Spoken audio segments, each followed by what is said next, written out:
저 집에 재산 줄 거면 차라리 요양원 가세요. 손주도 못 봐요. 냉랭한 말이 거실을 얼어붙게 했다. 평생 아들 하나 키우느라 등 굽어가며 살아온 시어머니. 그런 어머니를 요양원으로 내쫓으려는 며느리. 하지만 그 순간 우연히 떨어진 통장에서 50억이라는 숫자가 보였고 며느리의 얼굴은 순식간에 하얗게 질렸다. 돈 때문에 버림받을 뻔한 시어머니가 사실은 50억의 주인이었다면? 오늘 달그림 서재가 들려드릴 이야기입니다. 영상 시작 전 구독 버튼과 좋아요 버튼 꼭 눌러주시고요. 영상 끝까지 보신 후 여러분의 생각을 댓글로 들려주세요. 그럼 지금부터 시작하겠습니다.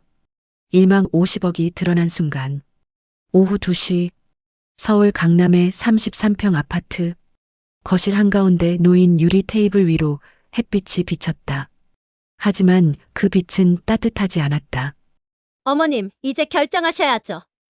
저희도 더 이상은 힘들어요. 김수진의 목소리는 차갑게 가라앉아 있었다. 그녀의 손끝이 테이블 위 요양원 팸플릿을 밀어냈다. 반짝이는 표지에는 프리미엄 실버타운이라는 글자가 보였다. 수진 씨, 저는 그냥 민준이만 가끔 볼 수 있으면. 박영숙의 목소리가 떨렸다. 68년을 살아오며 겪은 모든 고난보다 지금 이 순간이 더 고통스러웠다. 손주요? 어머님이 손주를 볼 자격이 있으세요? 저희한테 집만 되시면서? 날카로운 말이 공기를 갈랐다. 수지는 팔짱을 끼고 소파에 기댔다. 명품 가방이 옆에 놓여 있었고 그녀의 손톱은 최근에 받은 네일아트로 반짝였다. 여보, 그렇게까지 말하지 않아도. 준혁이 조심스럽게 끼어들었다. 하지만 그의 목소리에는 힘이 없었다. 아내와 어머니 사이에서 그는 늘 이랬다. 당신은 가만히 있어요. 이 문제는 제가 해결할게요. 수진이 남편을 쏘아보며 말을 끊었다. 그리고 다시 시어머니를 바라봤다. 어머님, 솔직히 말씀드릴게요. 저 집, 그 식당 건물 있잖아요. 그거 저희한테 주실 거면 요양원 가세요. 안 그러실 거면 저희도 방법이 있어요. 영숙의 손이 무릎 위에서 떨렸다. 저 집, 남편과 함께 30년 전에 산 그 작은 건물. 남편이 세상을 떠난 후 혼자서 식당을 운영하며 아들을 대학까지 보낸 곳. 그 건물이 재개발 지역에 포함되면서 모든 게 틀어졌다.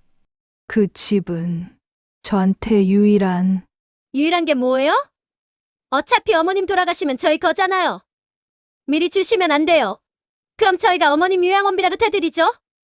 요양원비, 시설비, 숫자로 환산된 말들이 영숙의 가슴을 짓눌렀다. 민준이만이라도.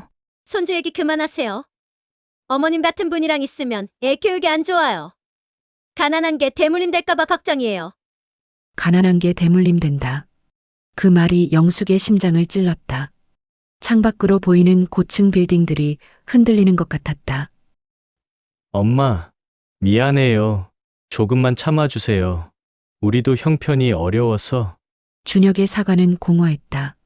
43인치 TV, 가죽 소파, 대리석 식탁. 이 모든 게 어렵다는 말과 어울리지 않았다. 영숙은 천천히 고개를 들었다. 눈가에 주름이 깊게 패여 있었다. 평생 웃으며 살려 했지만 이제는 웃을 힘조차 남지 않았다. 자, 어머님. 계약서 여기 있어요. 서명만 하시면 돼요. 다음 주 월요일부터 입소 가능하대요. 수진이 서류 뭉치를 영숙 앞으로 밀었다. 요양원 입소 계약서라는 제목이 보였다. 손이 떨렸다. 볼펜을 잡으려는 순간 영숙의 낡은 가방이 테이블 모서리에 걸렸다. 툭! 가방이 바닥으로 떨어졌다. 그리고 그 안에서 무언가가 튀어나왔다. 은행 통장. 오래된 파란색 통장이 바닥에 펼쳐졌다. 수진의 시선이 그쪽으로 향했다. 그리고 그녀의 눈이 커졌다. 잔액 52억 4,783만 1,220원. 50억? 숫자가 그녀의 눈에 박혔다. 이게 뭐예요? 수진의 목소리가 갈라졌다. 그녀는 얼른 통장을 집어들었다. 손가락으로 숫자를 하나하나 짚으며 세었다. 10억, 20억, 30억, 40억, 50억. 어머님, 이 돈이 진짜예요? 수진의 얼굴이 하얗게 질렸다. 방금 전까지 요양원에 보내려던 시어머니. 그 시어머니가 50억을 가지고 있었다. 영숙은 천천히 통장을 도로 집어넣었다. 표정은 담담했다. 그건 제 돈이에요. 짧은 대답이었다. 하지만 그 말에는 30년의 무게가 실려 있었다. 준혁도 통장을 봤다. 그의 입이 벌어졌다. 엄마. 어떻게, 이게 대체, 어머님, 잠깐만요. 제가 잘못 봤나요? 이게 정말 50억이에요? 수진의 목소리가 떨렸다. 그녀는 다시 영숙에게 다가가 무릎을 꿇었다. 방금 전의 차가운 태도는 온데간데 없었다. 어머님, 제가 정말 죄송해요.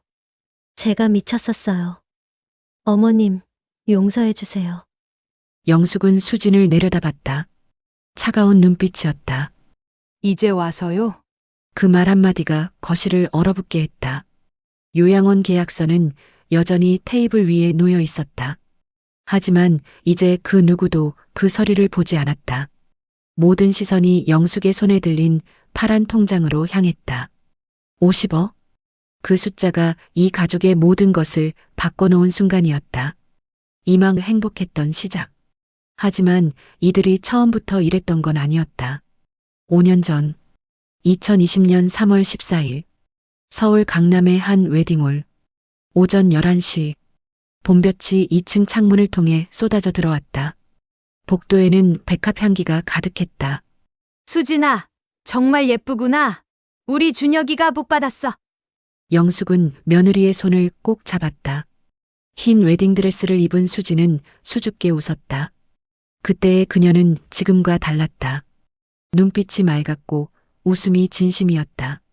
손톱도 짧게 깎여 있었고 화장도 연했다. 어머님, 제가 잘 모시겠습니다. 걱정 마세요. 고마워, 수진아. 우리 이제 진짜 가족이야. 영숙의 눈가에 눈물이 맺혔다.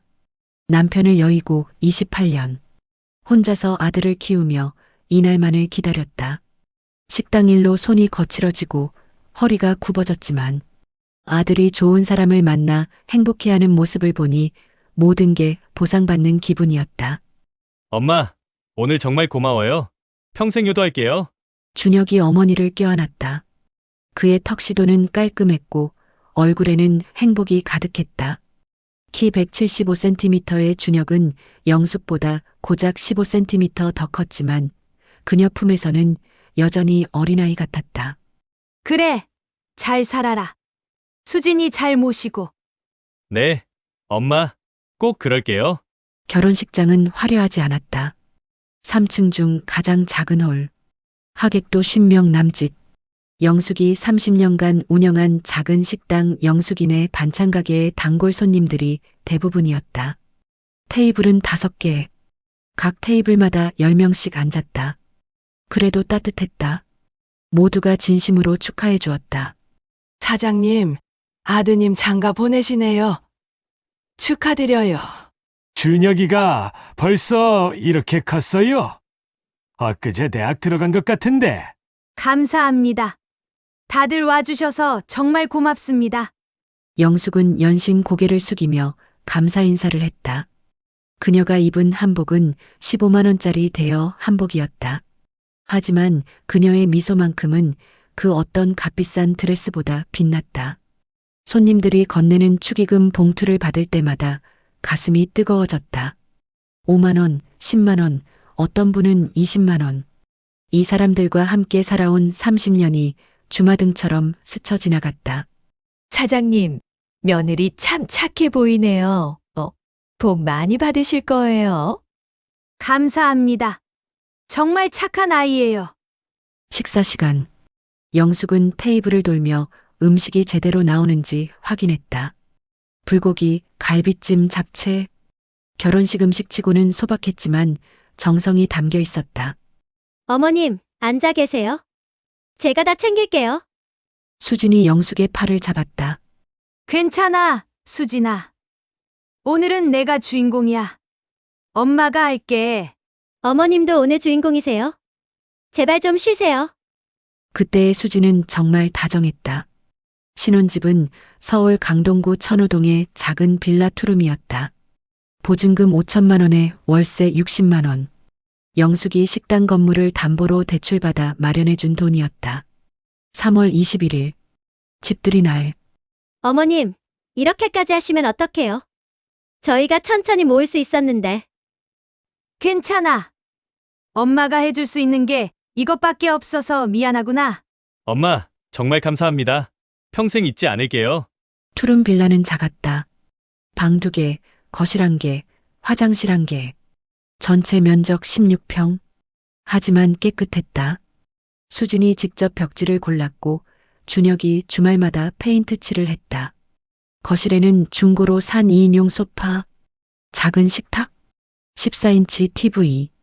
검소했지만 따뜻했다. 수진아, 이 집 참 예쁘게 꾸몄네. 내 솜씨가 좋아. 어머님이 도와주셔서 가능했어요. 정말 감사드려요. 그날 저녁, 영숙은 혼자 식당으로 돌아왔다. 천호역에서 새 정거장. 버스를 타고 50분. 12평 남짓한 식당 겸 주택. 낡은 간판, 삐걱거리는 문, 좁은 주방. 형광등 하나가 깜빡거렸다. 하지만 이곳이 그녀의 전부였다. 남편 박철수와 함께 1990년에 산 이 건물. 당시 5천만 원. 30년 동안 갚아온 대출 2억 원이 3년 전에야 끝났다. 매달 67만 원씩 360개월. 여보, 우리 준혁이 장가 잘 보냈어. 며느리도 참 착하더라고. 영숙은 남편 사진에 대고 혼잣말을 했다. 액자 속 남편은 40대의 모습으로 웃고 있었다. 48세의 교통사고로 세상을 떠난 지 28년째. 그 후로 영숙은 혼자였다. 손님도 친구도 많았지만 밤이면 결국 혼자였다. 그해 5월, 첫 어버이날. 엄마, 이거 받으세요. 작은 선물이에요. 준혁이 카네이션 한 송이와 상품권을 건넸다. 5만 원짜리 백화점 상품권. 아이고, 이런 거 왜 사? 돈 아까운데. 어머님, 저희 마음이에요. 꼭 받으세요. 수진이 영숙의 손을 꼭 잡았다. 그날 세 사람은 함께 중국집에서 저녁을 먹었다. 짜장면 3개, 탕수육 1개. 28,000원. 엄마, 더 드세요. 제가 살게요. 됐어. 배불러. 너희가 먹어. 영숙은 짜장면 반 그릇만 먹고 나머지는 포장했다. 내일 점심으로 먹으려고. 그해 11월 3일. 준혁이 전화가 왔다. 오후 2시. 엄마, 임신했대요. 우리 수진이가. 정말. 준혁아, 정말이야? 영숙의 목소리가 떨렸다. 손주. 평생 꿈꿔온 그 단어가 현실이 되는 순간이었다. 식당 주방에 서 있던 그녀는 그 자리에 주저앉았다. 무릎이 후들거렸다. 네. 지금 병원에서 확인했어요. 6주래요. 아이고, 우리 수진이 고생하겠네. 내가 미역 좀 사다 줄게. 엄마가 직접 끓여줄게. 어머님, 괜찮아요. 제가 할 수 있어요. 전화 너머로 수진의 목소리가 들렸다. 그때의 그녀는 정말 며느리 같았다. 따뜻하고 고마워하고 예의 바른 며느리. 영숙은 그날 밤 잠을 이루지 못했다. 손주. 그 아이가 어떻게 생겼을까? 준혁을 닮았을까? 수진을 닮았을까? 아니면 돌아가신 남편을 닮았을까? 2021년 6월 23일. 오전 6시 23분. 손주가 태어났다. 이름은 이민준. 3.2kg의 건강한 사내아이였다. 영숙은 오전 5시에 출발해 병원에 도착했다. 천호역에서 강남역까지 지하철로 53분. 강남역에서 산후조리원까지 택시로 15분. 총 비용 3,800원. 민준아, 할머니야. 할머니가 왔어. 영숙은 산후조리원에서 손주를 처음 안았다. 작고 따뜻한 무게. 그 아이의 숨소리, 작은 손가락, 파르르 떨리는 눈꺼풀. 손가락 길이 3cm. 모든 게 기적 같았다. 어머님, 민준이가 어머님 닮았어요. 눈이 똑같아요. 그래? 정말 그래 보이니? 영숙은 눈물을 훔쳤다. 이 아이가 자라서 뛰어노는 모습을 보고 싶었다. 이 아이가 할머니라고 부르는 걸 듣고 싶었다. 산후조리원 비용은 2주에 200만 원. 준혁과 수진이 1년간 모은 돈이었다. 영숙은 몰래 50만 원을 더 보탰다.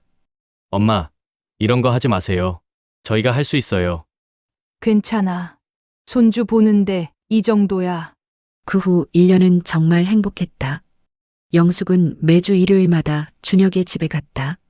미역국, 김치찌개, 잡채, 불고기, 손수 만든 반찬을 가득 싸서 갔다.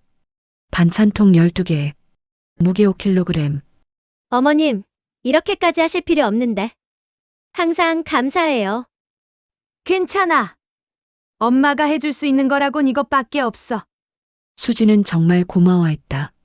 민준이를 안아주고 함께 식사하고 웃으며 이야기했다. 어머님 덕분에 제가 육아를 할 수 있어요. 정말 감사드려요. 민준이 키우느라 고생이 많지? 애는 잘 자니? 네, 요즘은 밤에 잘 자요. 처음엔 힘들었는데 이제 괜찮아요. 거실 바닥에는 민준이의 장난감이 흩어져 있었다. 아기 침대, 보행기, 색깔 블록.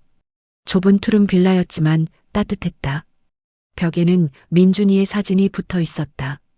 100일, 120일, 150일. 성장 과정을 기록한 사진들. 엄마, 이번에 회사에서 승진했어요. 정말 우리 준혁이 대단하네. 대리에서 과장으로 올라갔어요. 월급도 400만 원에서 450만 원으로 올랐고요. 준혁은 중견 IT 회사에 다녔다. 연봉은 5,400만 원. 많지는 않았지만 성실하게 일했다. 매일 아침 7시에 출근해서 저녁 8시에 퇴근했다. 영숙은 그런 아들이 자랑스러웠다. 식당 일로 손이 거칠고 학교 운동회에도 못 가고 비싼 옷 한 번 못 사줬지만 아들은 잘 자라줬다.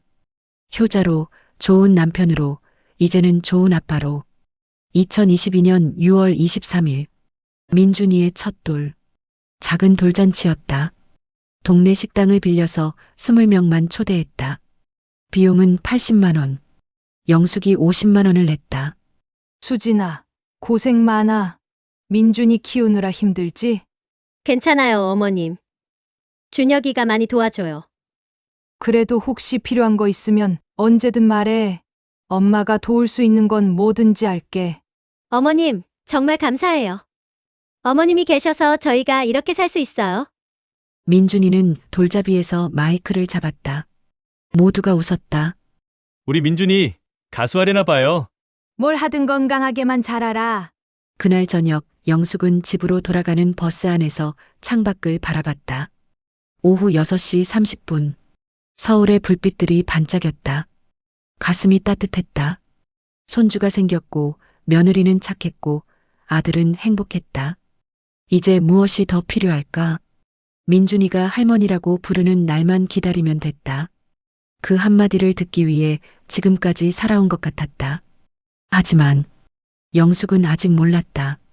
이 행복이 얼마나 짧을지, 그리고 어떤 일이 이 모든 걸 무너뜨릴지. 민준이가 돌이 지나고 2022년 가을, 작지만 날카로운 균열이 시작되고 있었다. 산막 균열의 시작. 2022년 9월, 민준이가 돌을 지나고 석 달이 지났다. 가을바람이 불기 시작할 무렵, 영숙의 휴대폰에 문자 한 통이 왔다. 오후 3시 15분, 발신인은 성동구청 도시재생과. 재개발? 영숙은 문자를 다시 읽었다. 귀 소유 부동산 성동구 행당동 237-15이 도시재생 뉴딜 사업 구역에 편입되었음을 알려드립니다. 자세한 사항은 구청으로 문의 바랍니다. 손이 떨렸다. 30년간 지켜온 이 건물. 남편과의 추억이 서린 이곳이 재개발된다니. 다음 날, 영숙은 구청을 찾아갔다. 4층 도시재생과. 창구 직원이 서류를 펼쳤다. 사장님 건물은 12평이시죠? 현재 시세가 평당 약 3,500만 원 정도 되시고요. 재개발 후 예상 보상금은 대략 5억에서 6억 정도 예상됩니다. 5억이요? 네. 하지만 정확한 금액은 감정평가 후에 결정됩니다. 빠르면 내년 초에 보상협의 들어갑니다. 영숙은 멍하니 서류를 바라봤다. 5억. 평생 본 적 없는 돈이었다. 그날 저녁, 영숙은 준혁에게 전화했다. 준혁아, 엄마 건물이 재개발 지역에 들어갔대. 정말요? 그럼 보상금 받으시는 거예요? 응. 5억 정도 된대. 전화 너머로 잠시 침묵이 흘렀다. 엄마 정말 잘 됐네요. 그동안 고생하신 보상이에요. 그래. 그런데 아직 확정은 아니래. 내년 초에 협의한대. 그래도 정말 다행이에요. 이제 좀 편하게 사세요. 통화를 끝내고 영숙은 식당에 혼자 앉아 있었다. 5억. 그 돈으로 무엇을 할까? 아들에게 좀 주고 손주 교육비도 모아두고 나머지는 조용한 곳에 작은 집을 사서 여생을 보낼 수 있을 것 같았다. 하지만 영숙은 아직 몰랐다. 이 소식이 모든 것을 바꿔놓을 줄. 그로부터 일주일 후 10월 첫째 주 일요일, 영숙은 평소처럼 반찬을 싸서 준혁의 집에 갔다. 오전 11시, 수진아, 반찬 가져왔어. 냉장고에 넣어둘게. 네, 어머님. 감사합니다. 수진의 목소리가 평소와 달랐다. 차갑진 않았지만 예전처럼 따뜻하지도 않았다. 거실 테이블에는 부동산 전단지가 놓여 있었다. 강남 신축 아파트 분양, 송파구 33평형. 이사 생각하니? 네. 민준이도 크는데 좀 더 넓은 곳으로 가고 싶어서요. 엄마, 앉으세요. 이야기 좀 하고 싶은 게 있어요. 준혁이 어머니를 소파에 앉혔다. 수진도 옆에 앉았다. 민준이는 방에서 낮잠을 자고 있었다. 엄마, 재개발 얘기 들었어요. 축하드려요. 응. 고마워. 어머님, 그 건물 말인데요. 저희가 하나 제안 드려도 될까요? 수진의 눈빛이 달라져 있었다.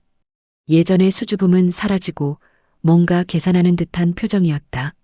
그 건물을 저희 명의로 좀 넘겨주시면 안 될까요? 물론 어머님 명의로 두셔도 되는데 세금 문제도 있고 해서요.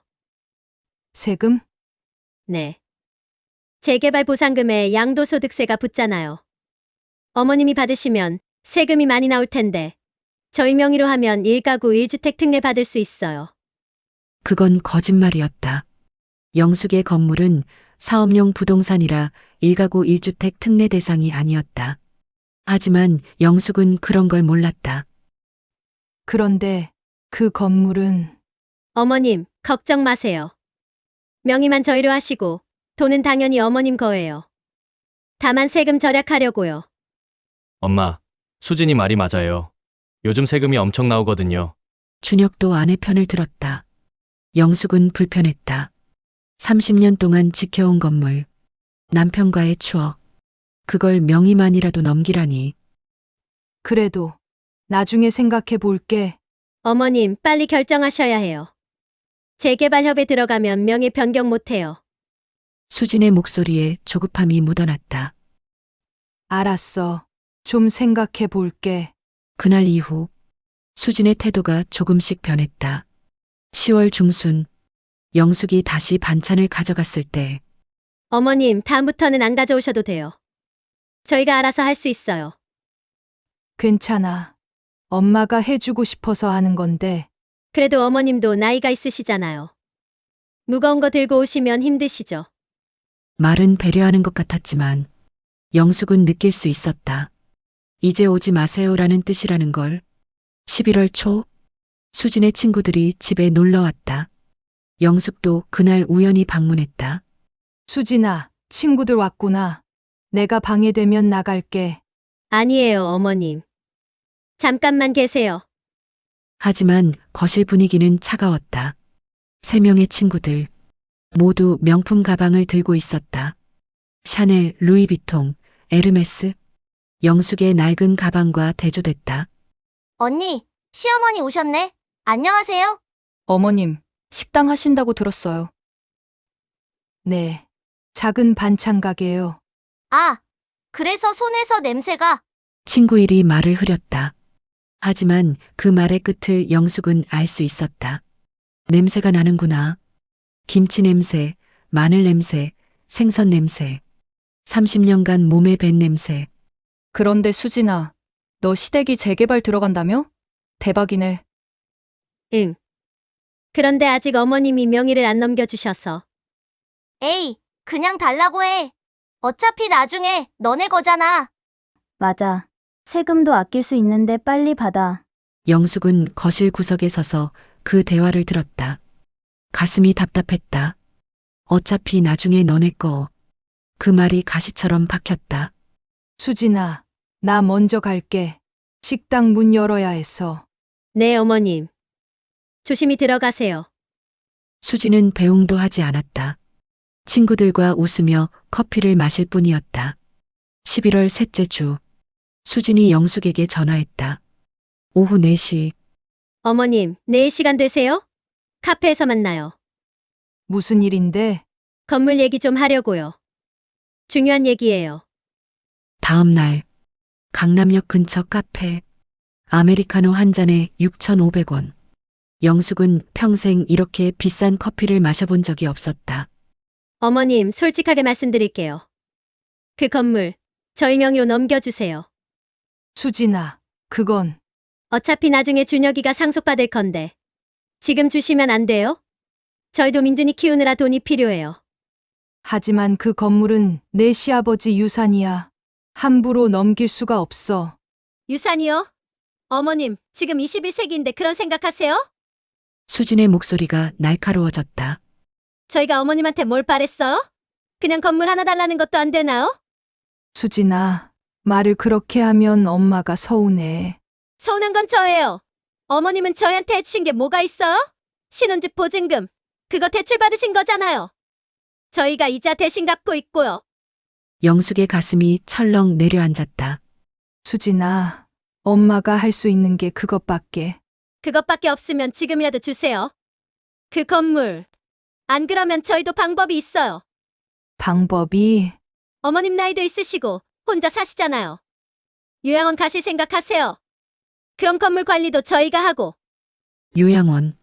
그 단어가 처음 나온 순간이었다. 영숙의 손이 떨렸다. 커피잔을 들 수가 없었다. 나는 아직 혼자 살 수 있어. 지금은 그래도 나중엔 어떻게 하실 건데요? 준혁이랑 저희가 모실 수도 없고요. 수진아, 어머님, 제 말 오해하지 마세요. 저도 어머님 걱정돼서 하는 말이에요. 그냥 건물만 저희 명의로 해주시면 다 해결돼요. 영숙은 고개를 저었다. 미안해. 그건 안 될 것 같아. 수진의 얼굴이 굳었다. 정말 그러실 거예요? 응. 그 건물은 내 인생이야. 함부로 넘길 수 없어. 수진은 가방을 집어들었다. 알겠어요. 어머님 뜻대로 하세요. 하지만 나중에 후회하실 거예요. 그녀는 커피값도 내지 않고 나가버렸다. 영숙은 혼자 카페에 남았다. 창밖으로 강남의 고층 빌딩들이 보였다. 반짝이는 유리창, 화려한 간판, 바쁘게 오가는 사람들. 영숙은 그 속에서 너무 초라했다. 낡은 점퍼, 헝클어진 머리, 거친 손. 그날 이후 수지는 영숙의 전화를 받지 않았다. 문자도 읽지 않았다. 영숙이 집에 찾아가도 문을 열어주지 않았다. 11월 넷째 주. 영숙은 준혁에게 전화했다. 준혁아, 민준이 좀 보고 싶은데. 엄마, 요즘 민준이가 감기 걸려서 다음에 보여드릴게요. 그래? 많이 아파? 아니요. 괜찮아요. 그냥 조심하려고요. 거짓말이었다. 민준이는 아프지 않았다. 수진이 시어머니를 만나지 못하게 막은 것이었다. 12월 초, 영숙은 다시 준혁의 집 앞에 갔다. 오후 3시, 초인종을 눌렀다. 아무 대답이 없었다. 하지만 안에서 민준이의 웃음소리가 들렸다. 영숙은 문 앞에 서서 한참을 기다렸다. 30분, 1시간, 추운 복도, 난방도 되지 않는 계단. 발이 시렸다. 결국 아무도 문을 열어주지 않았다. 영숙은 비틀거리며 계단을 내려갔다. 눈물이 났다. 손주 얼굴 한번 보는 게 이렇게 어려운 일이 될 줄은 몰랐다. 그해 겨울, 영숙은 혼자였다. 크리스마스도 혼자. 섣달 금음도 혼자. 민준이의 첫 돌 이후로 한 번도 보지 못했다. 영숙은 매일 밤 민준이의 사진을 보며 울었다. 100일 사진, 돌 사진. 그 아이의 웃는 얼굴. 민준아, 할머니 보고 싶니? 할머니도 민준이 너무 보고 싶어.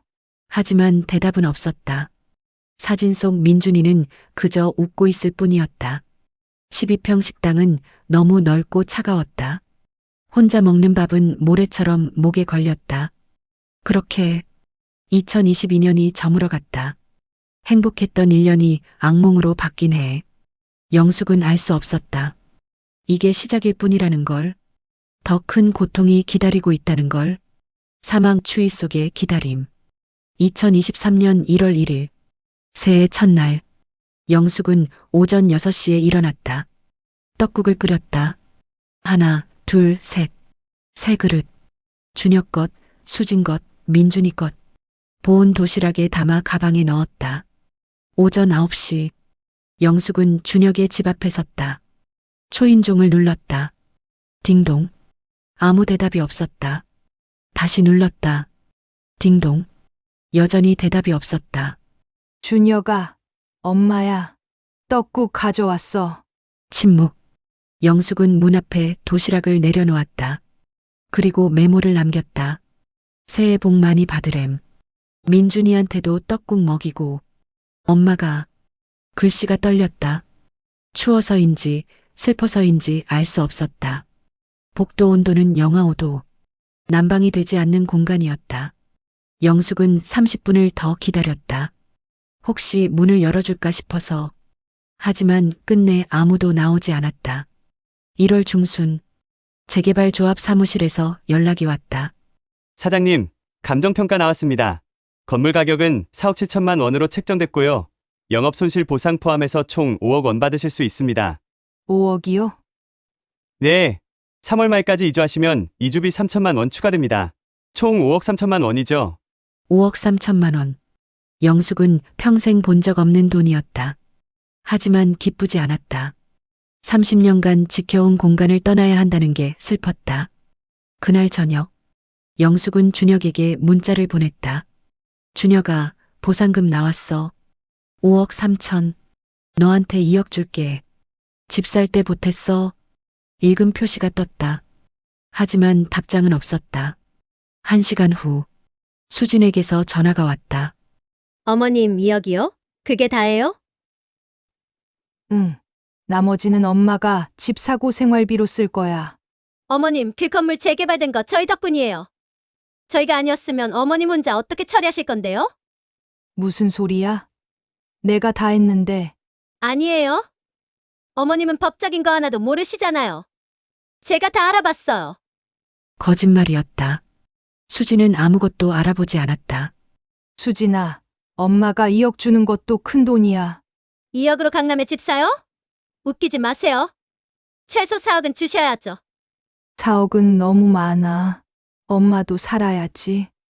어머님은 혼자시잖아요. 얼마나 쓰신다고요? 저희는 민준이 키워야 하고 교육비도 들고 집도 사야 해요. 하지만 싫으시면 됐어요. 그럼 민준이는 당분간 못 보실 거예요. 어머님이 선택하세요. 툭. 전화가 끊겼다. 영숙은 휴대폰을 손에 쥔 채 멍하니 앉아 있었다. 민준이. 그 아이를 보려면 돈을 더 줘야 한다는 건가? 2월 3일. 영숙의 생일. 69번째 생일이었다. 아침부터 눈이 내렸다. 식당 문을 열었지만 손님이 없었다. 날씨가 추워서 다들 외출을 하지 않았다. 오후 1시. 영숙은 혼자 미역국을 끓였다. 작은 냄비에 한 그릇 분량. 미역 한 줌, 참기름 한 숟가락, 국간장 조금. 생일 축하해, 영수가. 혼잣말이었다. 손주가 할머니 생일 축하해요라고 말해주길 바랐지만 그건 불가능했다. 영숙은 미역국 반 그릇을 먹고 숟가락을 내려놓았다. 목이 메었다. 밥이 넘어가지 않았다. 테이블 위에는 민준이의 사진이 놓여 있었다. 돌사진. 한복을 입고 웃는 민준이. 민준아, 할머니 생일인데 할머니 보러 와줄래? 사진은 대답하지 않았다. 오후 3시 영숙은 참다 못해 준혁에게 전화했다. 신호음이 3번 울렸다. 네. 엄마. 준혁아, 오늘 엄마 생일인데 아, 맞다. 생일 축하해요. 엄마. 민준이 좀 보고 싶은데 잠깐만이라도. 엄마, 요즘 민준이가 어린이집 다니라 바빠서요. 주말에도 피곤해하고. 그래도 할머니 생일인데. 다음에 꼭 보여드릴게요. 죄송해요. 그래. 알았어. 전화를 끊고 영숙은 소파에 주저앉았다. 12평 식당이 너무 넓게 느껴졌다. 벽에 걸린 시계 소리만 째각째각 울렸다.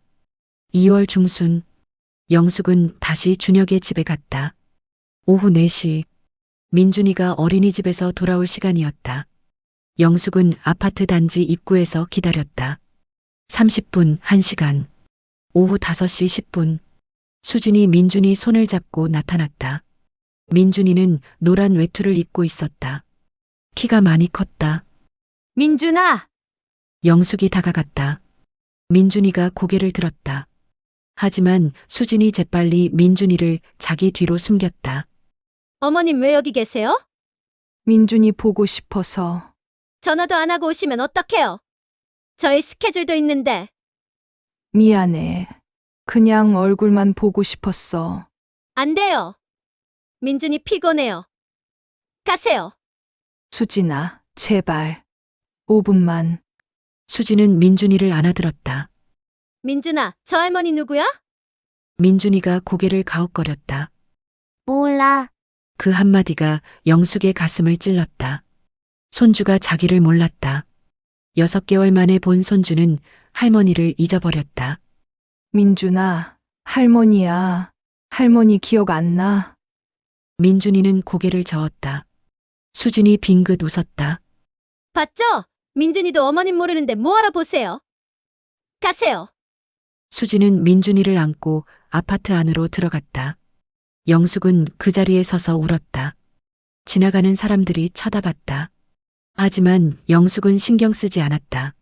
눈물이 멈추지 않았다. 2월 말, 영숙은 건강이 나빠졌다. 밤마다 잠을 이루지 못했다. 식욕도 없었다.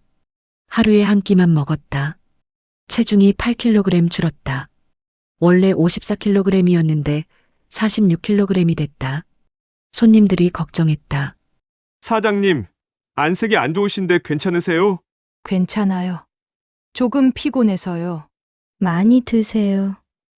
너무 마르셨어요. 네, 고맙습니다. 하지만 영숙은 먹을 수가 없었다. 입맛이 없었다. 모든 음식이 쓰게만 느껴졌다. 3월 초 재개발 조합에서 최종 통보가 왔다. 3월 31일까지 2주 완료 바랍니다. 보상금 5억 3천만 원은 4월 15일 지급 예정입니다. 영숙은 짐을 싸기 시작했다. 30년치 짐, 남편과의 추억, 아들의 어린 시절 사진, 손주의 사진, 모든 게 너무 무거웠다. 3월 15일, 영숙은 경기도 광주시에 작은 원룸을 계약했다. 보증금 5천만 원에 월세 40만 원. 12평, 서울에서 1시간 반 거리. 사장님, 여기 조용하고 좋아요. 노후 보내시기 딱이에요. 네, 감사합니다. 영숙은 씁쓸하게 웃었다. 노후. 그녀는 이제 완전히 혼자였다. 3월 25일. 이사 일주일 전. 영숙은 마지막으로 준혁에게 전화했다. 오후 2시. 준혁아, 엄마 다음 주에 이사 가. 네, 알아요. 이사 가기 전에 민준이 한 번만 볼 수 있을까? 침묵. 5초, 10초. 엄마, 수진이가 어머님 만나기 싫대요. 왜? 엄마가 뭘 잘못했는데? 건물 문제 때문에요. 어머님이 2억만 주신다고 하셔서 수진이가 서운해해요. 그럼 4억을 줘야 손주를 볼 수 있는 거야? 그런 게 아니라 그럼 뭔데? 엄마가 손주 보는 게 돈으로 사야 하는 거야? 엄마, 진정하세요. 나는 진정 못해. 너희가 엄마 마음을 아니? 알아요. 하지만 어쩔 수 없어요. 수진이가 싫다는데. 준혁아, 넌 아들이야. 아들이 엄마 편을 안 들어주면 누가 들어줘? 엄마, 미안해요. 저도 힘들어요. 툭. 준혁이 먼저 전화를 끊었다. 영숙은 휴대폰을 바닥에 떨어뜨렸다. 화면이 깨졌다. 하지만 영숙은 죽지 않았다. 그냥 그대로 주저앉아 울었다. 바닥은 차갑고 단단했다. 3월 31일. 이사 당일. 오전 8시. 용달차 한 대가 왔다. 짐은 많지 않았다. 박스 15개. 옷, 이불, 그릇, 사진. 30년의 삶이 박스 15개에 담겼다. 사장님, 이게 다예요? 네, 이게 다예요. 오래 사셨나 봐요. 떠나시려니 서운하시겠어요. 네, 그렇네요. 영숙은 마지막으로 식당을 둘러봤다. 12평 공간, 낡은 테이블 4개, 주방 기구들, 벽에 걸린 영숙이네 반찬가게 간판. 모든 게 추억이었다.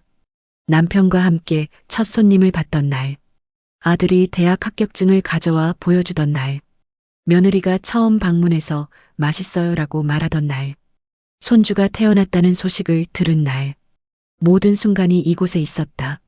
안녕, 여보. 나 이제 가. 영숙은 남편 사진에게 마지막 인사를 했다. 그리고 문을 닫았다. 삐걱. 철문이 닫히는 소리가 유난히 크게 들렸다. 오후 1시. 영숙은 경기도 광주의 원룸에 도착했다. 12평 방. 화장실 하나, 작은 부엌. 창문으로는 산이 보였다. 조용했다.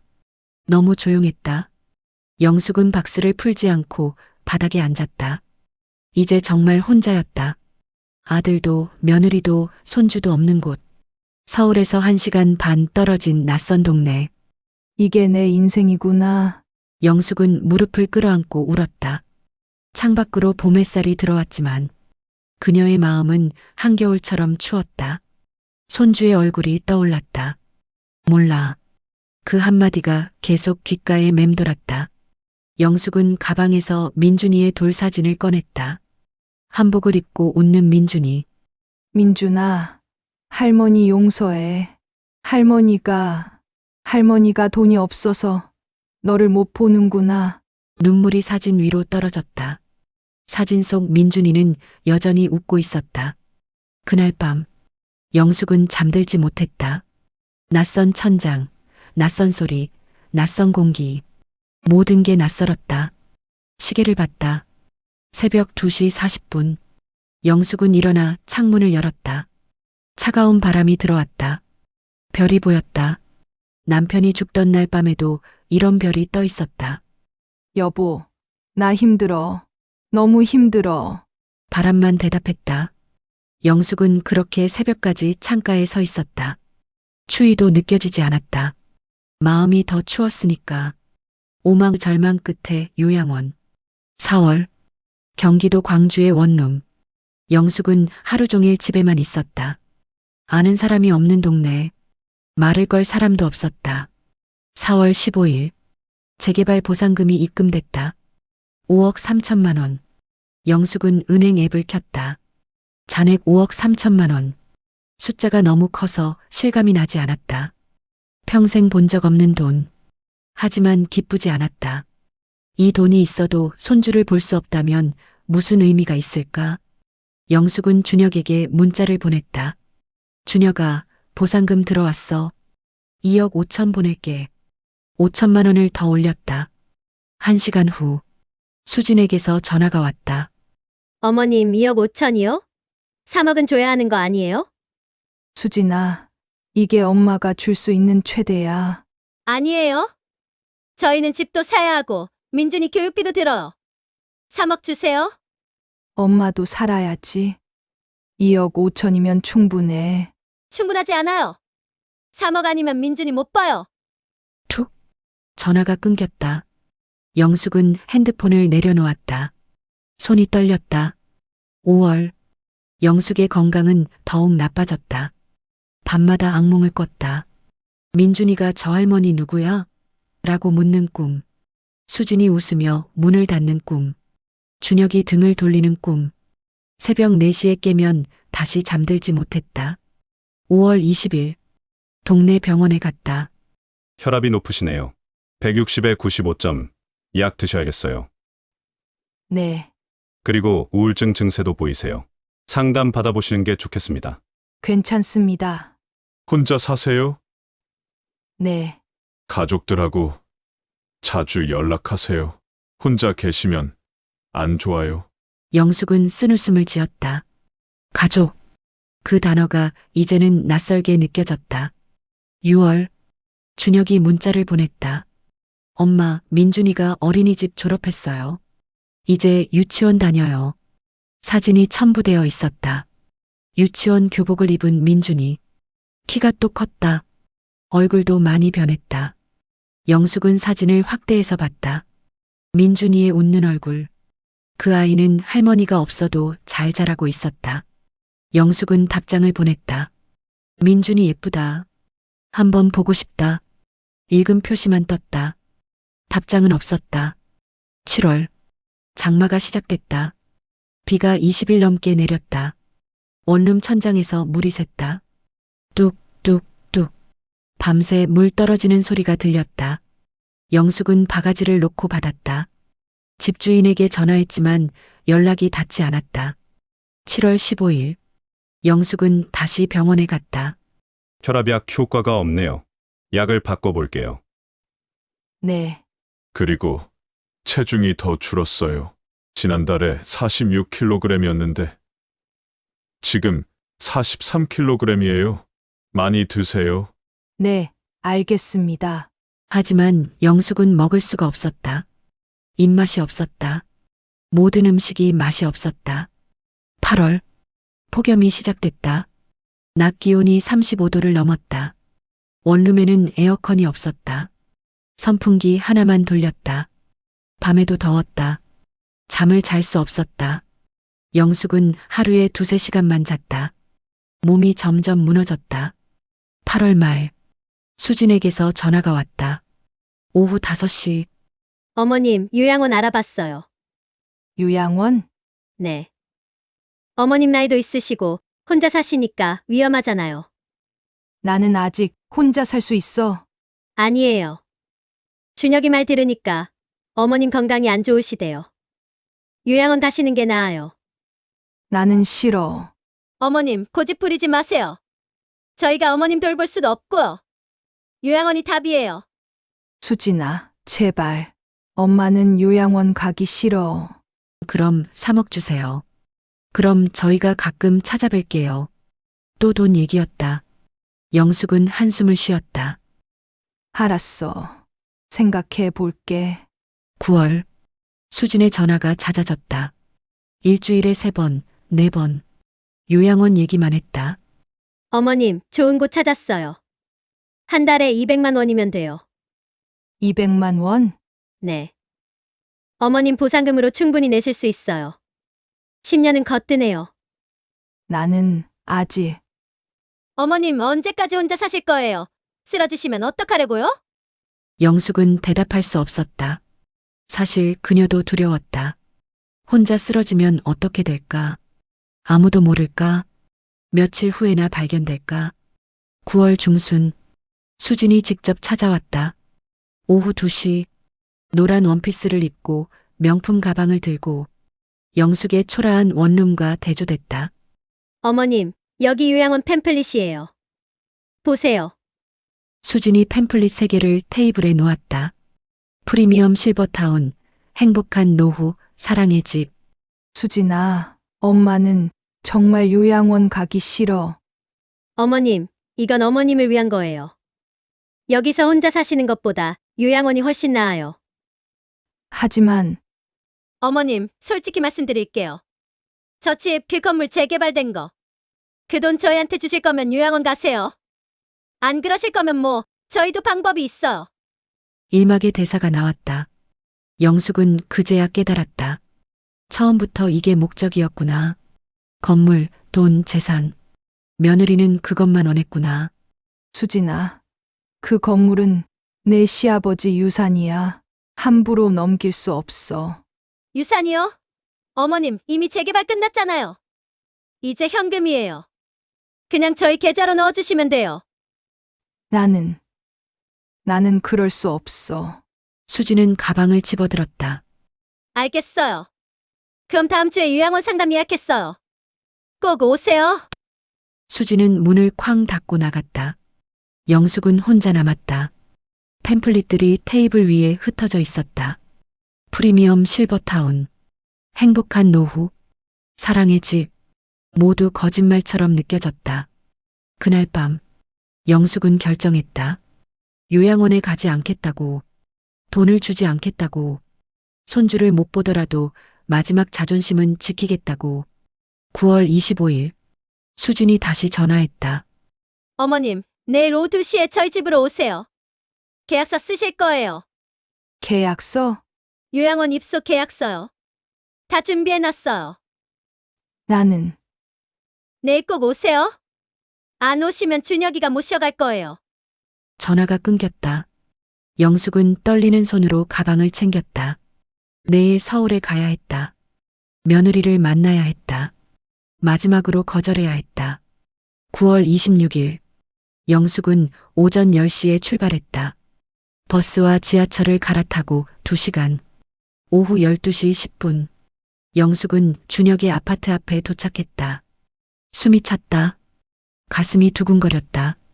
33층 아파트, 유리로 된 외벽, 고급스러운 로비. 영숙은 너무 초라했다. 낡은 옷, 헝클어진 머리, 거친 손. 엘리베이터를 타고 15층으로 올라갔다. 1502호. 초인종을 눌렀다. 딩동. 문이 열렸다. 수진이었다. 어서 오세요, 어머님. 냉정한 목소리였다. 영숙은 집 안으로 들어갔다. 거실 테이블에는 이미 서류가 펼쳐져 있었다. 요양원 입소 계약서, 그리고 볼펜. 준혁도 소파에 앉아 있었다. 엄마, 오셨어요. 응. 영숙은 테이블 앞에 앉았다. 손이 떨렸다. 이것이 바로 일막의 장면이었다. 어머님, 이제 결정하셔야죠. 저희도 더 이상은 힘들어요. 수진의 목소리는 차갑게 가라앉아 있었다. 손끝이 요양원 팸플릿을 밀어냈다. 영숙은 숨을 깊이 들이쉬었다. 이제 무슨 일이 일어날지 알 수 없었다. 하지만 한 가지는 확실했다. 이 계약서에 서명하지 않겠다는 것. 마지막 자존심만큼은 지키겠다는 것. 그리고 그때 영숙의 낡은 가방이 테이블 모서리에 걸렸다. 툭! 가방이 바닥으로 떨어졌다. 그 안에서 무언가가 튀어나왔다. 은행 통장, 오래된 파란색 통장이 바닥에 펼쳐졌다. 수진의 시선이 그쪽으로 향했다. 그리고 그녀의 눈이 커졌다. 잔액 52억 4,783만 1,220원. 50억? 모든 것이 바뀌는 순간이었다. 6만 50억의 진실. 이게 뭐예요? 수진의 목소리가 갈라졌다. 그녀는 얼른 통장을 집어들었다. 손가락으로 숫자를 하나하나 짚으며 세었다. 1억, 10억, 20억, 30억, 40억, 50억. 어머님, 이 돈이 진짜예요? 수진의 얼굴이 하얗게 질렸다. 손이 떨렸다.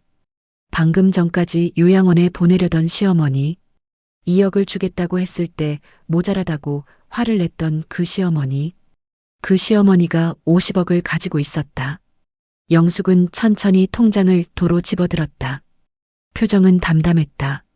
그건 제 돈이에요. 짧은 대답이었다. 하지만 그 말에는 6개월의 고통이 실려 있었다. 준혁도 통장을 봤다. 그의 입이 벌어졌다. 5억도 아니고 50억. 10배.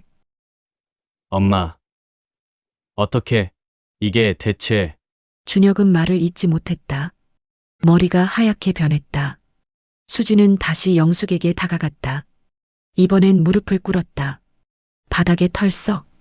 방금 전에 차가운 태도는 온데간데 없었다. 어머님. 잠깐만요. 제가 잘못 봤나요? 이게 정말 50억이에요? 네. 52억 4,700만 원이에요. 영숙의 목소리는 차분했다. 6개월 동안 울고 또 울었던 그 목소리가 아니었다. 이제는 단단했다. 어머님, 제가 정말 죄송해요. 제가 미쳤었어요. 눈물이 수진의 볼을 타고 흘렀다. 하지만 영숙은 움직이지 않았다. 왜 사과하세요? 제가 어머님한테 너무 못됐어요. 용서해 주세요. 아까는 요양원 보내시려고 했잖아요. 영숙의 말이 칼처럼 날카로웠다. 수진은 고개를 들지 못했다. 어머님, 제가 잘못했어요. 정말로요. 다시는 그러지 않을게요. 민준이도 못 보게 했잖아요. 6개월 동안. 죄송해요. 정말 죄송해요. 수진의 이마가 바닥에 닿았다. 절을 했다. 1번, 2번, 3번. 준혁도 어머니 앞에 무릎을 꿇었다. 엄마, 미안해요. 제가 정말 못난 자식이었어요. 너도 알고 있었니? 내가 얼마나 힘들었는지. 알았어요. 하지만 저는 수진이 말을 거역할 수가 없었어요. 내 엄마보다 내 아내가 더 중요했구나.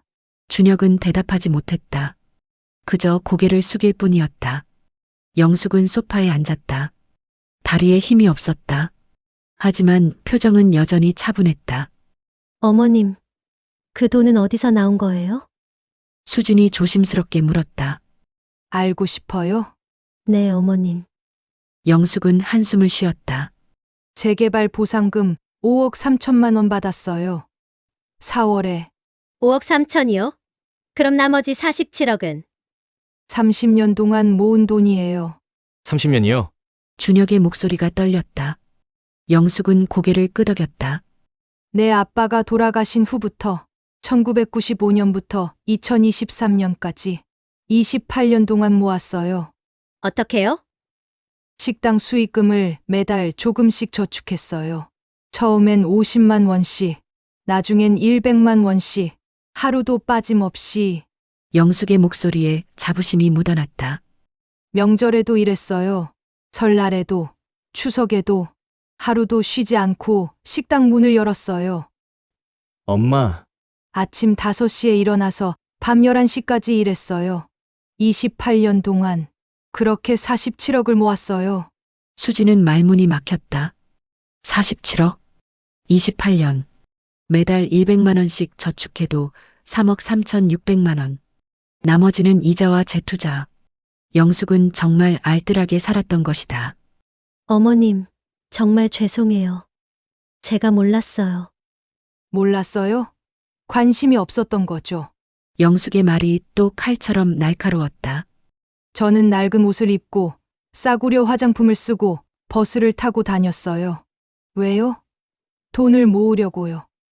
어머님. 택시 한 번 안 탔어요. 외식도 안 했어요. 옷도 10년 넘게 같은 걸 입었어요. 다 돈 모으려고요. 영숙의 목소리가 떨렸다. 왜 모았을까요?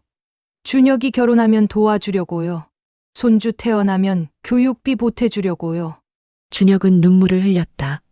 엄마, 죄송해요. 정말 죄송해요. 그런데 너희는 뭐라고 했어요? 2억은 모자르다. 3억, 4억 내놔라. 그랬잖아요. 수지는 고개를 들지 못했다.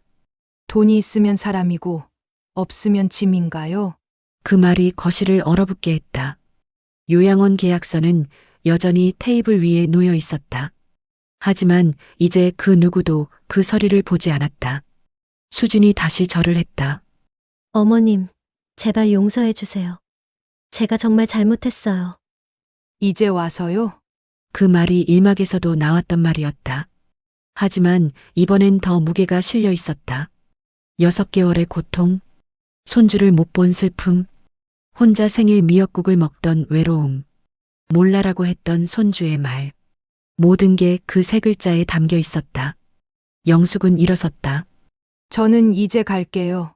어머님, 어디 가세요? 여기 계세요. 왜요? 아까는 요양원 가라고 했잖아요. 그건 제가 잘못 생각했어요. 어머님, 여기서 같이 사세요. 제가 잘 모실게요. 영숙은 쓴웃음을 지었다. 돈이 생겼으니까 이제 모시겠다는 거예요? 수지는 대답하지 못했다. 사실이었으니까. 나는 그런 거 원하지 않아요. 영숙은 가방을 들었다. 통장을 다시 넣었다. 엄마, 가지 마세요. 제발. 준혁아, 나는 내가 실망스러워. 그 말이 준혁의 가슴을 찔렀다. 어머니의 실망. 그것이 가장 아팠다. 엄마가 널 낳고 키우면서 뭘 바랐을까? 돈. 아니야. 내가 효자가 되길 바랐어. 엄마, 하지만 너는 엄마가 힘들 때 외면했어. 민준이도 못 보게 했어. 그게 효자야? 준혁은 바닥에 엎드렸다. 죄송해요. 정말 죄송해요. 다시는 그러지 않을게요. 영숙은 문 쪽으로 걸어갔다. 수진이 달려와 영숙의 옷자락을 잡았다. 어머님, 민준이라도 보고 가세요. 민준아. 수진이 소리쳤다. 방문이 열렸다. 민준이가 나왔다. 노란 외투를 입고 있었다. 키가 또 컸다. 얼굴도 많이 변했다. 영숙은 숨이 막혔다. 6개월 만에 보는 손주. 민준아. 민준이가 고개를 들었다. 하지만 여전히 할머니를 몰랐다. 민준아, 할머니한테 인사해. 할머니. 민준이가 고개를 갸우뚱했다. 영숙은 무릎을 꿇고 민준이와 눈높이를 맞췄다. 민준아, 할머니야. 기억 안 나? 민준이는 잠시 생각했다. 그리고 천천히 고개를 끄덕였다. 할머니. 떡국. 돌날 떡국, 생일날 떡국. 민준이는 희미하게 기억하고 있었다. 영숙의 눈에서 눈물이 흘렀다. 그래, 맞아. 할머니가 떡국 만들어줬지. 영숙은 민준이를 안았다. 따뜻한 체온, 작은 심장 소리, 6개월 동안 그리워했던 감촉. 할머니가 너 너무 보고 싶었어. 민준이도 할머니를 안았다. 작은 팔로. 수지는 그 모습을 보며 또 울었다. 준혁도 울었다. 하지만 영숙은 민준이를 놓았다. 일어섰다. 민준아, 할머니, 이제 가야 해. 할머니, 어디 가요? 할머니 집에. 어머님, 여기가 어머님 집이에요. 여기 계세요. 영숙은 고개를 저었다. 아니에요. 여기는 내 집이 아니에요. 어머님. 나는 생각 좀 할 시간이 필요해요. 영숙은 문을 열었다. 복도로 나갔다. 수진과 준혁이 따라 나왔다. 엄마, 언제 다시 오세요? 영숙은 돌아보지 않았다. 모르겠어. 연락할게. 엘리베이터 문이 닫혔다. 영숙은 혼자 남았다. 거울에 비친 자신의 모습을 봤다. 낡은 옷, 헝클어진 머리, 눈물 자국. 하지만 눈빛만큼은 달라져 있었다. 이제 더 이상 약하지 않았다. 50억이라는 숫자가 그녀를 지켜주고 있었다. 하지만 영숙은 알고 있었다. 돈이 있어도 행복하지 않다는 걸. 손주를 볼 수 있어도 진심이 아니면 의미가 없다는 걸. 엘리베이터가 1층에 도착했다. 문이 열렸다. 영숙은 밖으로 나왔다. 햇빛이 눈부셨다. 9월의 가을 햇살. 영숙은 천천히 걸었다. 어디로 가야 할지 몰랐다. 경기도 광주의 원룸으로 아니면 다른 곳으로. 하지만 한 가지는 확실했다. 이제 그녀는 선택할 수 있다는 것. 돈이 그녀에게 자유를 주었다. 하지만 동시에 돈이 가족을 망가뜨렸다는 것도 알았다. 영숙은 발걸음을 멈췄다. 아파트 단지 벤치에 앉았다. 바람이 불었다. 낙엽이 떨어졌다. 가을이었다. 모든 것이 떨어지는 계절. 영숙은 하늘을 올려다봤다. 여보, 나 뭘 해야 할까? 바람만 대답했다. 칠막 조건과 화해. 일주일이 지났다. 10월 3일. 영숙의 휴대폰에 문자가 오기 시작했다. 준혁에게서 엄마, 오늘 점심 같이 하실래요? 엄마, 요즘 어떻게 지내세요? 엄마, 민준이가 할머니 보고 싶대요. 하루에 3통, 4통. 수진에게서도 어머님 죄송합니다. 어머님 한 번만 만나주세요. 어머님, 민준이가 자꾸 할머니 찾아요. 영숙은 답장하지 않았다. 아직 마음이 정리되지 않았다. 10월 10일, 영숙은 법무사 사무실을 찾아갔다. 강남역 근처. 어르신, 상속 설계 상담이시죠? 네. 제 재산을 아들한테 증여하려고 하는데요. 금액이 어떻게 되시나요? 52억 정도요. 법무사의 눈이 커졌다. 52억이시면 증여세가 상당히 나올 텐데요. 약 23억 정도 예상됩니다. 그럼 어떻게 하는 게 좋아요? 10년에 걸쳐서 나눠 증여하시거나 아니면 유언장을 작성하셔서 상속으로 처리하시는 게 세금 면에서 유리합니다. 영숙은 고개를 끄덕였다. 유언장은 어떻게 쓰나요? 공증을 받으시면 됩니다. 제가 도와드릴게요. 1시간 후, 영숙은 유언장 초안을 작성했다. 나 박영숙은 내 전 재산을 아들 이준혁과 손주 이민준에게 다음과 같이 상속한다. 이준혁에게 30억, 이민준에게 20억, 나머지는 자선단체에 기부한다. 영숙은 펜을 내려놓았다. 이제 마음이 조금 가벼워졌다. 10월 15일, 준혁이 직접 찾아왔다. 경기도 광주까지. 오후 3시, 초인종이 울렸다. 영숙은 문을 열었다. 엄마, 준혁의 얼굴은 초췌했다. 살이 빠진 게 눈에 보였다. 어떻게 여기까지 왔어? 엄마 주소 물어봤어요. 주민센터에. 준혁은 가방에서 서류를 꺼냈다. 이거 받아주세요. 이혼 서류였다. 영숙은 놀랐다. 이게 뭐야? 수진이랑 이혼하려고요. 왜? 엄마한테 그렇게 못되게 군 사람이랑 같이 살 수 없어요. 영숙은 서류를 밀어냈다. 이혼은 하지 마. 엄마, 민준이는 어떡하려고? 아빠, 엄마 둘 다 필요해. 하지만 엄마는 엄마는 괜찮아. 수진이가 진심으로 반성하면 돼. 준혁은 눈물을 흘렸다. 엄마, 정말 죄송해요. 제가 못난 자식이었어요. 알아. 그러니까 이제부터라도 잘해.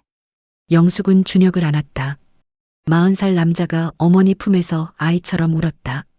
10월 20일, 수진이 혼자 찾아왔다. 민준이는 어린이집에 맡기고. 오후 2시. 어머님, 들어가도 될까요? 영숙은 문을 열어줬다. 수진은 명품 가방을 들지 않았다. 평범한 가방이었다. 화장도 연했다. 어머님, 진심으로 사과드리러 왔어요. 수진은 무릎을 꿇었다. 제가 정말 잘못했어요. 돈 때문에 눈이 멀었어요. 영숙은 말없이 앉아 있었다. 어머님이 얼마나 힘들게 사셨는지, 얼마나 아끼며 사셨는지 이제 알았어요. 수진의 눈에서 눈물이 흘렀다. 명품 가방 다 팔았어요. 비싼 옷도 다 정리했어요. 그 돈으로 어머님께 뭐라도 해드리고 싶어요. 돈은 필요 없어. 그럼 뭘 해드리면 될까요? 제가 할 수 있는 건 뭐든지 하겠어요. 영숙은 잠시 생각했다. 민준이를 보고 싶어. 지금 당장 데려올게요. 아니, 조건이 있어. 수진은 고개를 들었다. 매주 일요일 민준이를 할머니한테 보내줘. 하루 종일. 네, 당연하죠. 그리고 명절에는 우리 집에서 같이 보내자. 네, 어머님. 나는 돈 주고 손주 사는 거 싫어. 진심으로 가족처럼 지내고 싶어.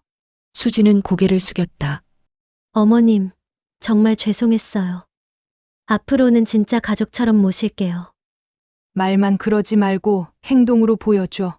네, 꼭 그럴게요. 영숙은 수진을 일으켰다. 일어나. 무릎 아파. 수진은 일어서며 눈물을 닦았다. 어머님, 저희 집으로 다시 오세요. 제가 잘 모실게요. 아니, 나는 여기서 살 거야. 왜요? 여기는 너무 외진 곳인데. 나는 조용한 게 좋아. 그리고 너희랑 너무 가까이 살면 또 부딪힐 것 같아. 수진은 이해했다. 그럼 자주 찾아뵐게요. 민준이 데리고. 그래. 그게 좋겠다. 11월 첫째 주. 영숙은 준혁의 집으로 초대받았다. 가족회의. 오후 6시. 거실 테이블에는 음식이 가득했다. 김치찌개, 불고기, 잡채, 샐러드. 수진이 직접 만든 음식이었다. 어머님, 제가 만들었어요. 맛없어도 드셔주세요. 영숙은 한 입 먹었다. 간이 조금 짰지만 정성이 느껴졌다. 맛있네. 잘했어. 수진이 환하게 웃었다. 민준이가 달려왔다. 할머니. 영숙은 민준이를 안아 올렸다. 이제 민준이는 할머니를 완전히 기억했다. 민준아, 잘 지냈어? 네. 할머니, 오늘 유치원에서 그림 그렸어요. 민준이가 그림을 보여줬다. 크레파스로 그린 가족 그림. 아빠, 엄마, 민준이, 그리고 할머니. 네 사람이 손을 잡고 있었다. 영숙의 눈에 눈물이 맺혔다. 할머니가 여기 있네. 예쁘다. 식사 후 준혁이 서류를 꺼냈다. 엄마, 이거 보세요. 재산 분할 동의서였다. 나 이준혁은 어머니 박영숙의 재산에 대해 일체의 권리를 주장하지 않으며 어머니의 결정을 존중한다. 영숙은 서류를 밀어냈다. 이런 거 필요 없어. 엄마, 받으세요. 저는 어머님 돈이 필요 없어요. 아니야. 엄마가 죽으면 너한테 줄 거야. 다 내 거야. 엄마, 하지만 조건이 있어. 모두가 귀를 기울였다. 첫째, 민준이 교육비는 할머니가 낸다. 대학까지. 네. 엄마, 둘째, 매주 일요일은 할머니랑 민준이 시간이다. 네, 어머님. 셋째, 명절은 우리 집에서 같이 보낸다. 당연하죠. 넷째, 할머니가 아프면 너희가 돌본다. 당연히 그래야죠. 영숙은 미소 지었다.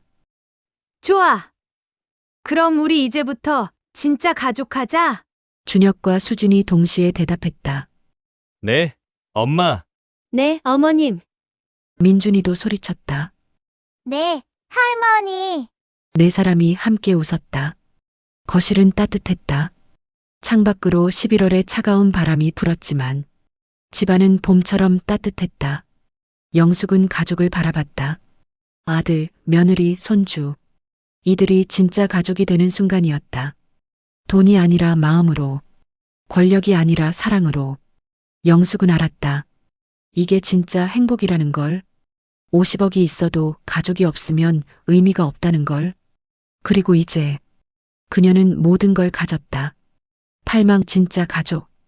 2년 후 2027년 4월 벚꽃이 만개한 봄날 한강공원 오후 2시 영숙은 벤치에 앉아 있었다. 민준이가 자전거를 타며 지나갔다. 이제 7살 초등학교 입학을 앞두고 있었다. 할머니, 봐요. 제가 혼자 타요. 우와, 우리 민준이 대단하다. 민준이의 자전거 뒤에서 준혁이 뛰어갔다. 민준아, 천천히. 넘어지면 안 돼. 수진이 영숙 옆에 앉았다. 손에는 커피 2잔. 어머님, 아메리카노 드세요. 고마워. 영숙은 커피를 받았다. 따뜻했다. 수진의 배가 불렀다. 임신 7개월. 둘째를 가진 것이었다. 배 많이 나왔네. 힘들지? 괜찮아요. 이번엔 준혁이가 많이 도와줘요.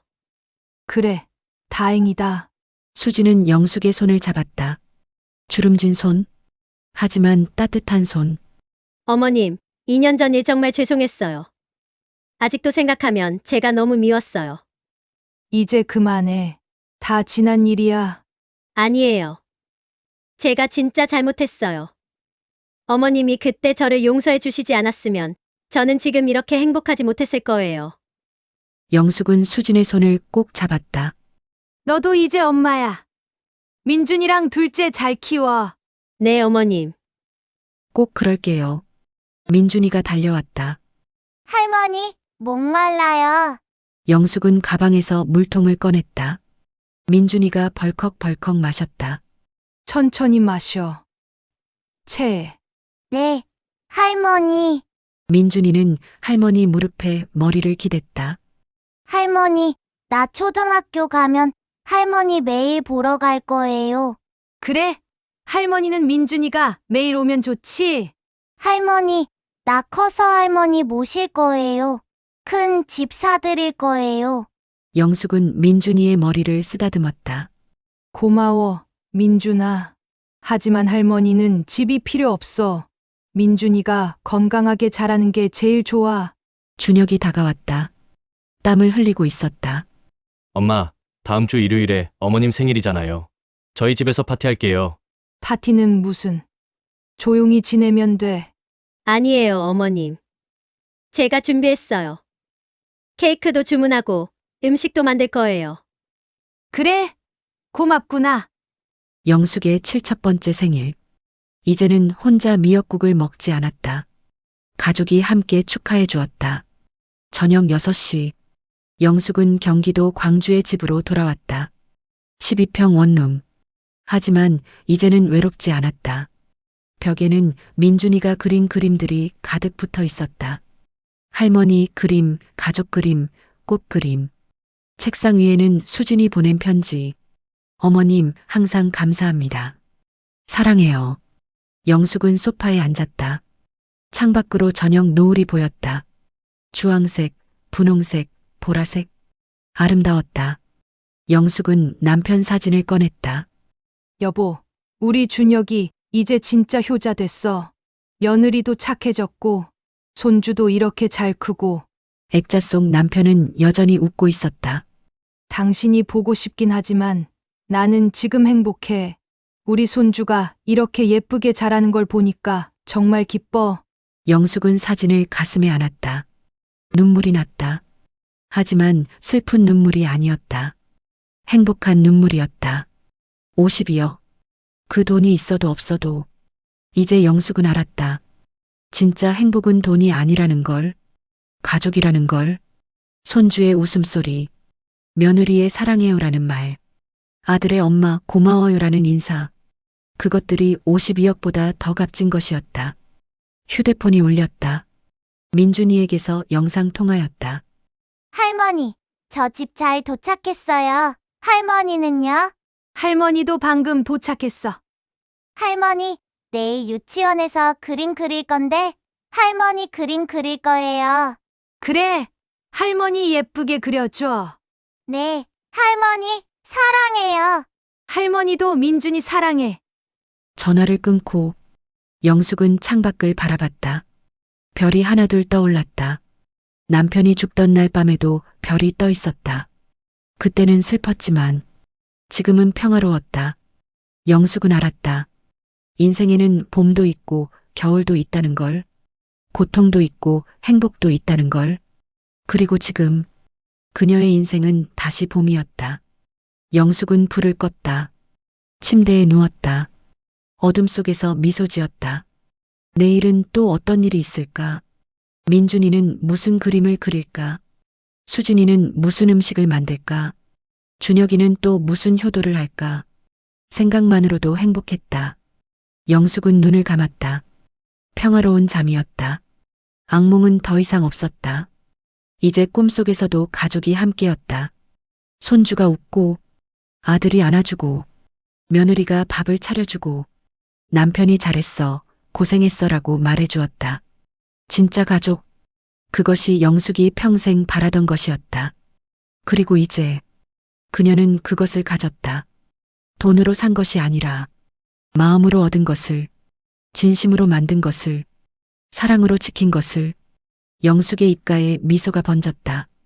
그렇게 그녀의 이야기는 해피엔딩으로 끝났다. 오늘의 이야기가 마음에 남으셨다면 구독 버튼 꼭 한 번만 눌러주세요. 그리고 댓글로 함께 마음을 나눠주세요. 여러분의 작은 응원이 다음 이야기를 이어가는 큰 힘이 됩니다.